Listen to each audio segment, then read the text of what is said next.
এই মুহূৰ্তত 2026 বৰ্ষত হ'বলগীয়া এইচএছ ফাইনাল পৰীক্ষাৰ বাবে আহি পৰিছে চূড়ান্ত ৰুটিন। ইয়াতে দেখুৱাব বিচাৰিছোঁ 2026 বৰ্ষত হ'বলগীয়া হাই ছেকেণ্ডাৰী চূড়ান্ত পৰীক্ষাৰ ৰুটিন প্ৰকাশ পাইছে আৰু এইটো 100% ৰিয়েল ৰুটিন। ইয়াতে তোমালোকক দেখুৱাব বিচাৰিছোঁ সিল সিগনেচাৰ আছে, লগতে আজিৰ দিনটোতে এই নতুন ৰুটিন প্ৰকাশ পাইছে।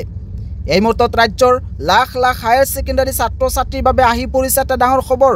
ৰুটিন প্ৰকাশ পাইছে 2026 বৰ্ষৰ হায়াৰ ছেকেণ্ডাৰী চূড়ান্ত পৰীক্ষা আৰু এই পৰীক্ষা দুটা শিফ্টত অনুষ্ঠিত হ'ব।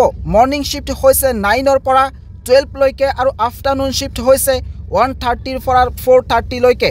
আৰু প্ৰথম দিনা অৰ্থাৎ ৱেডনেছডে 11 ফেব্ৰুৱাৰীত তোমালোকৰ আফটাৰনুন শিফ্টত পৰীক্ষা হ'ব ইংৰাজী, আৰু সেইদৰে 12 ফেব্ৰুৱাৰীত স্বদেশ অধ্যয়ন আছে।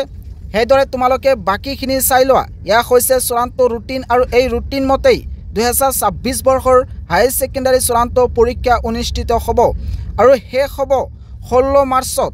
আৰু 16 মাৰ্চত পৰীক্ষা আছে এডভান্স সংস্কৃত। ইয়াতে তোমালোকে দেখিবলৈ পাবা এয়া হৈছে চূড়ান্ত ৰুটিন আৰু এই ৰুটিন ইতিমধ্যে আসাম পিচ নিউজ 3ৰ অফিচিয়েল হোৱাটছআপ চেনেলত পোষ্ট কৰা হৈছে। তাৰ পৰা তোমালোকে ডাউনলোড কৰিব পাৰিবা। লিংক এইটো ভিডিঅ'ৰ ডিছক্ৰিপশ্যনত দিয়া আছে।